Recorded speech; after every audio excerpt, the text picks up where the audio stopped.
À Parlons de nous Portneuf cette semaine, nous recevons M. Joël Godin, député de Portneuf-Jacques-Cartier.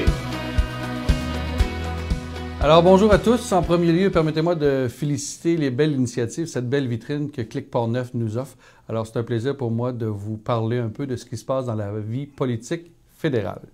En premier lieu, au niveau de l'actualité présentement, vous savez qu'on sort d'une crise où il y avait un siège depuis plus de 3 semaines devant le Parlement canadien et le gouvernement avait décidé d'invoquer la loi des mesures d'urgence. Nous avons procédé à un vote lundi soir. Le vote a permis au gouvernement de poursuivre avec cette loi-là. Et on a appris qu'hier soir, 48 heures plus tard, le premier ministre a décidé de révoquer cette loi. Alors, la loi des mesures d'urgence est retirée et maintenant, les Canadiens reprennent leurs droits.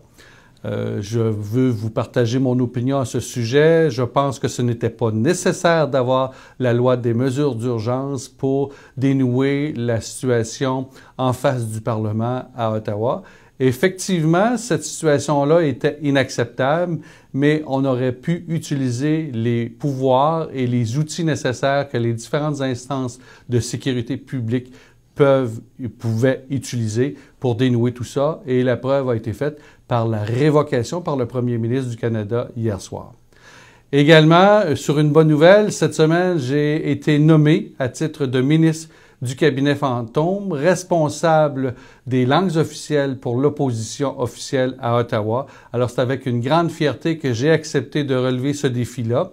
Et ce qui est particulier, c'est que dans la lettre de mandat de la ministre des langues officielles, elle a l'obligation de déposer dans les 100 jours de sa nomination la modernisation de la loi des langues officielles qui a été instaurée en 1969, mise à niveau en 1988, et on constate que l'on se doit de se donner des outils supplémentaires pour protéger les 2 langues officielles, mais en particulier le français. Il y a 2 langues officielles ici au Canada, mais celle qui a besoin d'aide, qui a besoin de protection et de promotion, c'est la langue française. Alors, c'est une situation historique et je serai un acteur principal dans cette opération-là. Alors, j'en suis très fier et je veux remercier la chef par intérim du Parti conservateur du Canada de m'avoir nommé à ce titre.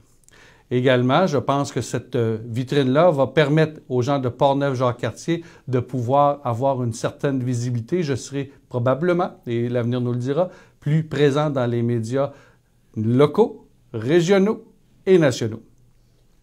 Et ça m'amène à vous parler également des événements ou des dossiers plutôt qui sont importants pour moi dans la circonscription de Portneuf-Jacques-Cartier. Évidemment que nous avons de nombreux cas de comté au bureau avec l'équipe qui est de mon bureau à Saint-Augustin, qui essaie d'accompagner les citoyens qui ont des problèmes ou des manques d'informations sur des programmes, sur leurs dossiers personnels en lien avec des différents ministères fédéraux. Alors, mon équipe est très active pour accompagner ces gens-là. Alors, je vous invite, si vous avez un problème avec des instances fédérales, n'hésitez pas de communiquer avec mon bureau. Également, je travaille sur certains dossiers avec les différents élus, les différentes personnes influentes du comté. Et entre autres, évidemment, le TGF est un dossier que vous avez déjà entendu parler. Je veux que Portneuf ait une desserte, alors je continue à faire les représentations nécessaires. Un dossier également qui suit son cours, c'est les représentations que j'ai entamées en décembre dernier concernant les interurbains. On est en 2022 et c'est pas normal que lorsque l'on parle de Saint-Augustin et on est à Saint-Augustin plutôt et qu'on appelle à Sainte-Catherine-de-la-Jacques-Cartier, nous soyons en interurbain sur des lignes dures. C'est pas normal que lorsqu'on est à Deschambault-Grondines puis qu'on appelle à Saint-Raymond, c'est des interurbains. Alors, nous avons fait les représentations de concert avec les personnes influentes de la circonscription pour inviter les compagnies de téléphone à régulariser cette situation-là qui, en mes yeux à moi, c'est pas majeur, mais c'est de porter à l'attention de ces gens-là la réalité sur le terrain ici dans Portneuf-Jacques-Cartier. Et enfin, bien évidemment qu'on continue à travailler le kit Portneuf. Il y a eu des avancées dans ce dossier-là. On continue afin de faire en sorte que cette infrastructure récréo-touristique régionale soit conservée et mise à niveau. Alors là-dessus, je vous souhaite une bonne fin de journée et au plaisir de vous revoir bientôt.